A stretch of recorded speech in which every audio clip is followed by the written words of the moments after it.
have to retire from the Lakers.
In Orlando, Florida, all the weekend activities have wound down except the best one.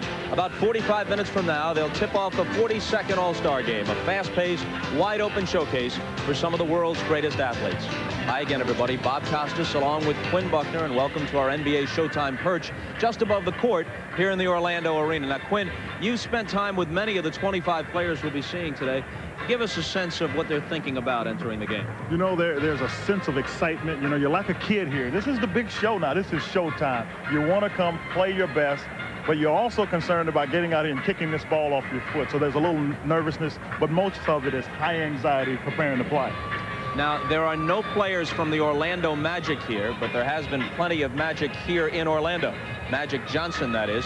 3 months ago, he announced his retirement from the NBA after testing positive for the HIV virus. But he was voted by the fans as one of the starting guards for the Western Conference Stars. His presence in Orlando has been the source of much discussion, and his every move, obviously, has been well documented. He was the first player in town showing up at the arena on Thursday to work on his game. Throughout the weekend, he's been giving autographs, holding press conferences, trying to get a message across. I have to be out there for myself, and I have to be out there for a lot of people who are, whether they have a disease, whether they have a handicap, whatever they have, and let them see that they can carry on and still live and don't have to feel like they're different. Most players have approved of Magic's presence here, but Charles Barkley suggested that maybe Johnson should step aside and let some of the lesser-known players get some attention. Now, unfortunately, it's going to take away a lot of publicity from the guys who have had great first half of the season. They don't normally let retired players play, and if that's the case, then they need to stick with the way they've set the rules and everything. But in the case of, in this particular case, if they're creating another spot and not taking away a spot from another player, personally, I don't see anything wrong with it. Negative reaction, at least publicly, has been rare. The players understand it's a very sensitive issue. I don't think anybody should be insulted by people asking those questions or having those questions. The worst thing that can happen is people go around whispering it. But when you ask those questions and the medical people come out and they answer those questions, then hey, let the guy play. Let's get out here and have some fun and let the fans see what they want to see. All right, here are two players the fans want to see, Charles Barkley and Michael Jordan. They're with Ahmad Rashad for some further reaction to Magic Johnson's participation in today's game. Take it away, Ahmad. All right, thanks, Bob. Now, this All-Star game is always special, but this is even a little bit more special because it's Magic's last game. Yeah, I think it's understanding that, and I'm pretty sure competitive thing, and I know he wants it to be competitive. You know, it is kind of special to all of us, to what he meant to the basketball game. And Charles, your thoughts on that? So you wearing the number 32, it is a special game, isn't it? It is a special game, but I think the most important thing, we got to get the AIDS awareness message out there. But also, I think the West having a definite advantage with Magic got there because they're going to be a little bit pumped up. And but the main thing is to get the AIDS message out there, but they have an advantage. All right, now this is a special game, but let me ask you this. You guarding him, it'll be up to you to shut him down. I'm not worried about it. I mean, it's a defense thing, you know. I've against him before. How good is so that's something that you have to be worried about. All right, so I'm looking forward to it, and I know you guys are excited, looking for a good game. Ready to go? All right, Bob. All right, Ahmad, Charles Barkley modifying his comments, softening them from several days ago. Most of the players arrived in town on Friday. Yesterday, there was a short practice for both teams, and that left plenty of time for the participants to take in the sights. It's impossible to think of Orlando without conjuring up Disney World, so when the players and their families hit town, the Magic Kingdom had to be the first stop. The Suns' Jeff Hornacek got his official Mickey Mouse ears, a touching scene. And then he pulled a 360 on the merry-go-round with his wife and 2 sons. The Epcot Center also saw its share of NBA players. For example, the Pistons' Joe Dumars rapping with the resident rodent. Meanwhile, Michael Jordan got ready for the All-Star game by taking to the links for several rounds of golf, and he got his picture taken with someone who might be even more famous than he is. Over 4,000 people attended a party hosted Friday night by the NBA at the Disney MGM Studios theme park. There was a parade with NBA players in attendance, including Isaiah Thomas and former teammates Mitch Richmond and Chris Mullin, reunited in this moving moment. Yesterday, the players spent some time together waiting for the stay-in-school jam. Charles Smith played cameraman, and if he looked around, he could have shot the immortal Curly Neal taking in the show. And what a show it was. The kids had a great time, and everybody hopes that those watching across the country came away having learned the same lesson the people here in Orlando did. Stay in school. It's your best move. And following the stay-in-school jam, it was a short respite, and then on to All-Star Saturday night, the Legends game, the three-point contest, and the slam dunk competition. Quinn Buckner took it all in. All-Star Saturday night tipped off with the Legends Classic. Led by the Iceman George Gervin's 24, the East won by 8. Unfortunately, the game was marred by 2 injuries. David Thompson ruptured a tendon in his knee, and Norm Nixon went down with a torn quadricep tendon. But the night bounced back with the three-point shootout. Sacramento's Jim Les was the early start, and his 20 points in the semi put him in the finals against the Bulls' Craig Hodges, who shot first, found the range, and hit for 16 points. Then it was Les, and it came down to the last ball. You could say Hodges had more than Les. A 3rd straight title with a little help from his coach, Cliff Livingston. You got a couple coaches here. You got 2 here. You had Cliff. Oh, yeah. Is this the difference? Oh, it's definitely the difference when you have friends and family who support you the way I've had this last 3 years, and I just thank God for it, Quinn. The final event, the slam dunks. I'm going to pull for the underdog, Doug West. So much for the Hammers rap. West was out in the first round. The second round belonged to Charlotte's rookie sensation, Larry Johnson. But the finals were all Cedric Ceballos of the Phoenix Suns, who clinched the title with a blindfolded jam. Who came up with the blindfold? Well, me and Magic. Me and Magic was goofing around shooting. We played the Lakers down there, and he was holding his eyes. And he asked me, was I going to be in the dunk contest? He said, what you got for me? I said, I don't know. So I sat there about 5 more minutes. I said, I'm gonna change what D. Brown did. I'm gonna go totally blind. Second-year man out of Cal State Fullerton going with the blindfold. I'm telling you, Bob, I watched him go back and get his paces together, and I'm looking at this. It's like, what is he thinking about doing? And I'm telling you, when he made it, I saw his excitement, but you should have seen me. I was probably more excited than he was. Remember last year when Michael Jordan made a free throw with his eyes closed? Right. I think he did it in Charlotte, right in front of his old North Carolina fans. That's exactly right. This topped it. I don't care how you cut it, for a guy to go some 45 feet and time it, and not only did he dunk it, but he hammer dunked it. Absolutely the best I've ever seen. Now, what did you like better, that or the Charlotte mascot, the man of teal, with the head dunk in the stay-in-school jam? I got to go with the blindfolded dunk. It was outstanding. All right, up next, Magic Johnson talks with Dick Enberg as this all-star edition of NBA Showtime continues from the Orlando Arena.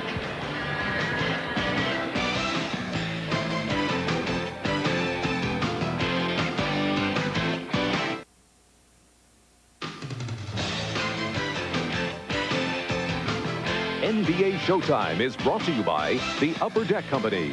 Nobody does sports trading cards like Upper Deck.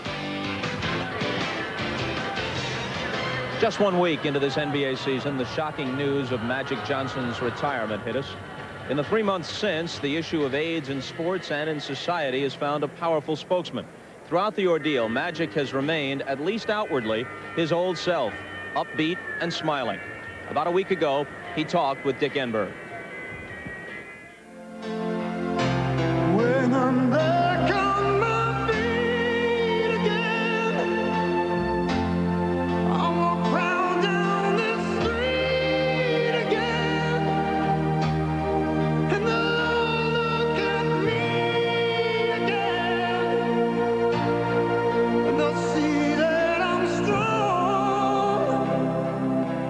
must have knew what he was doing when he chose me. Because he knew that my outlook on life wouldn't change.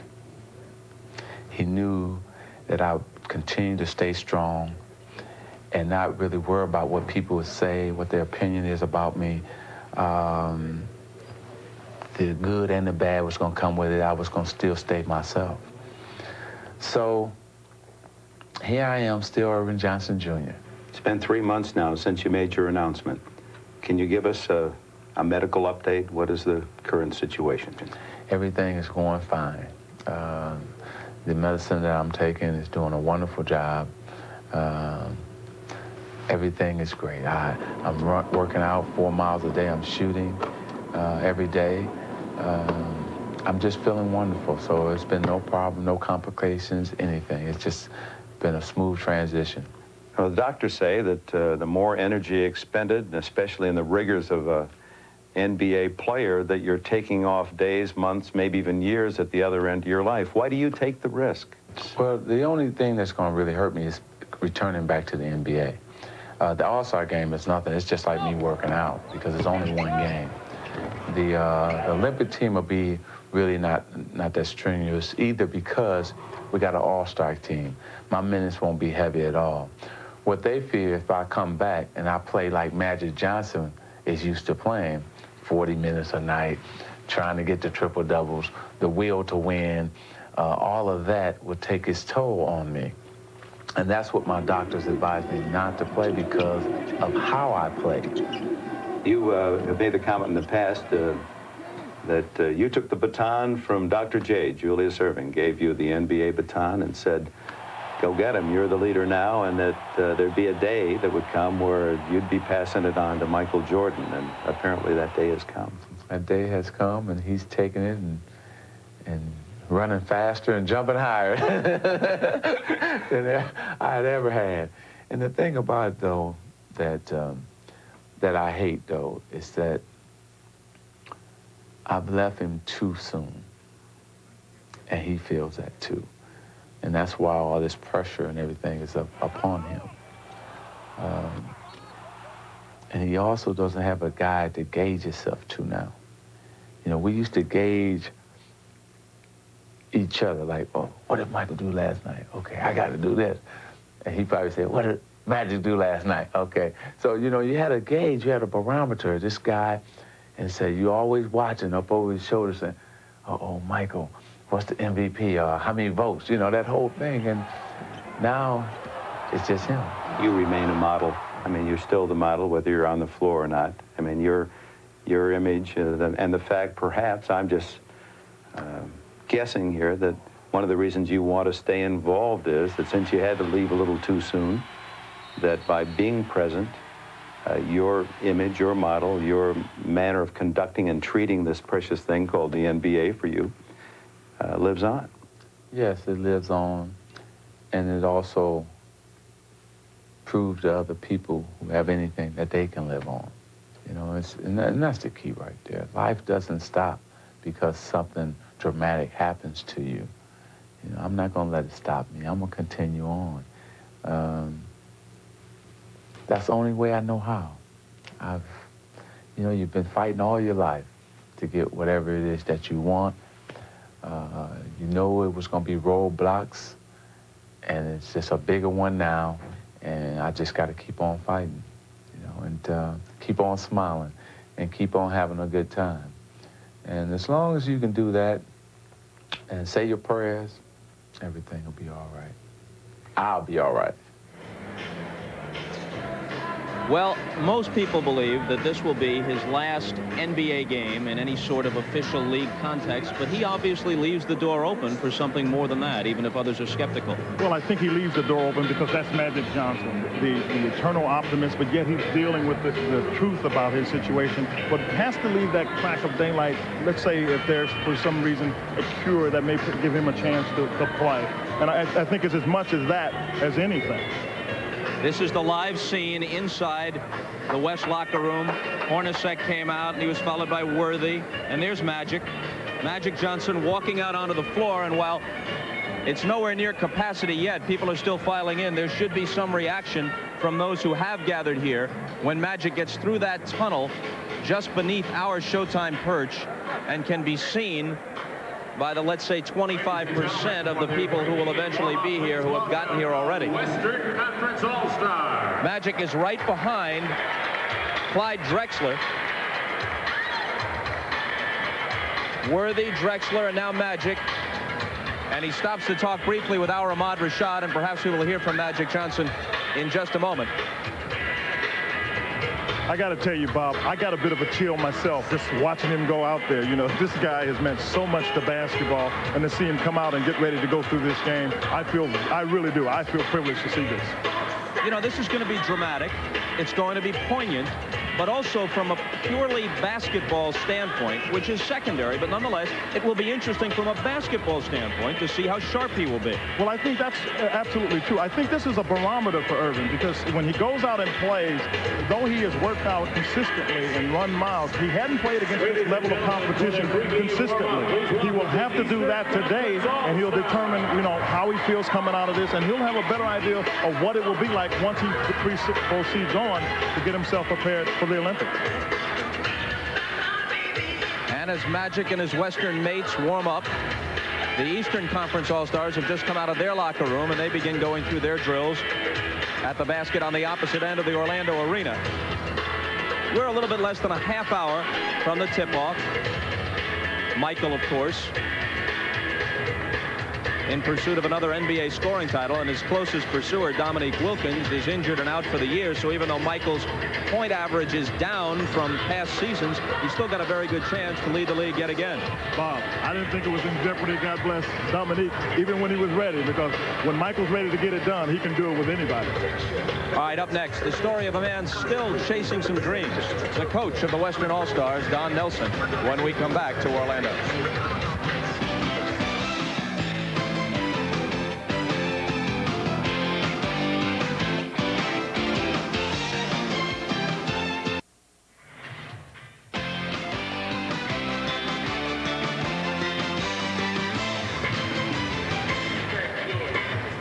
Well, this has become a truly international sport. A look at some of the foreign broadcasters who will be covering today's game. In total, it'll be seen in 90 countries. There's a look at a Romanian broadcaster doing his work. The game will be seen live in Romania. He is only hoping to avoid a mistake so that he won't be cited for a dreaded glitch in tomorrow morning's edition of Romania Today. The NBA All-Star Game is the ultimate players' game, but getting to coach in this contest is as much a source of pride as playing in it.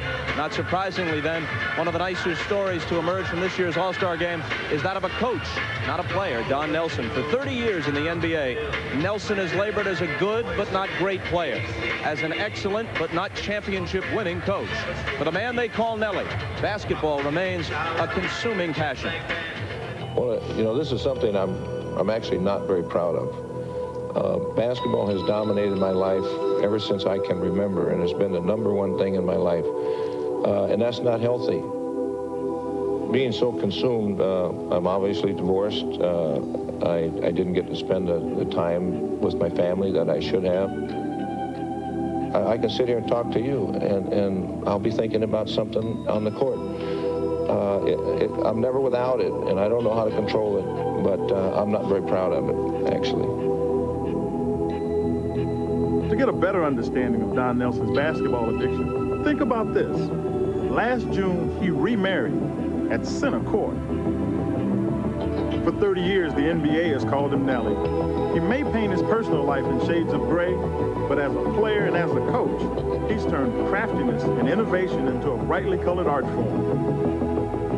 As a player, I wasn't a great player.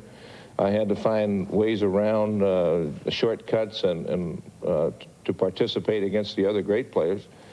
And when I went into coaching, I kind of used that, and I taught some guys with average abilities like yourself. Thank you. And gave them some hints, and it worked with some of those players, and it added something to their careers.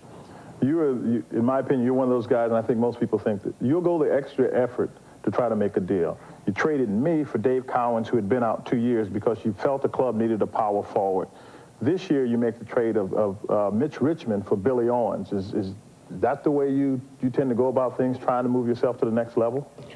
I always think, Quinn, that you should look for the talent first and good people right next to it.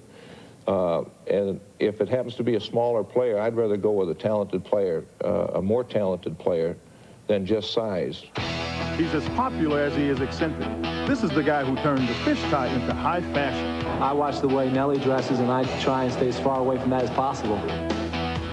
This is the guy who drove a tractor across Wisconsin to raise money for farmers. He's also the guy who's been named Coach of the Year twice, turned around 2 struggling franchises, and he still dreams of more.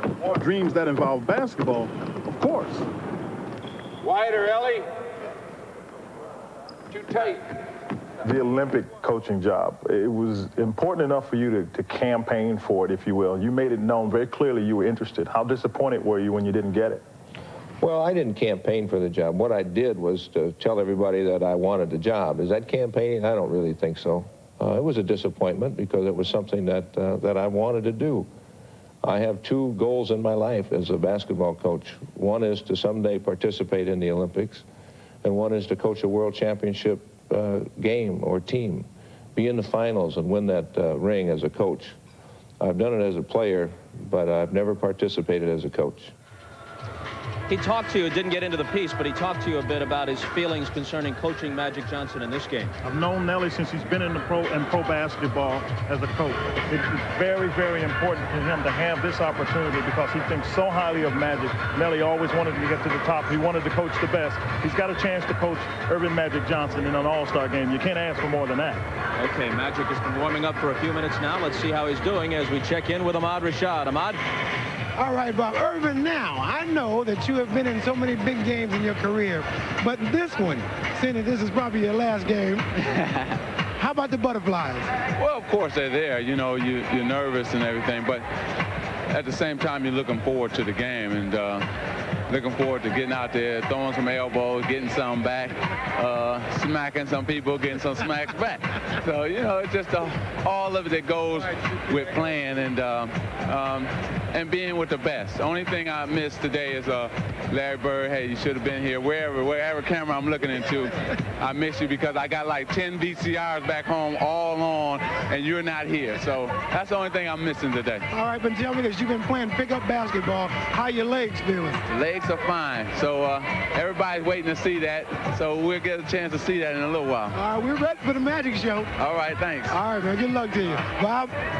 Pretty obvious, Quinn, regardless of the issues and the questions that may overlap for some, he intends for this weekend, and especially the game we're about to see, to be an occasion of unmitigated joy. I tell you, I like the smile. This is his chance to go out and have fun. Why not? Go for it. All right, and up next, we'll meet all the All-Stars as we turn things over to Dick Enberg and Mike Fratello. The 42nd NBA All-Star Game is coming up after these messages from your local station.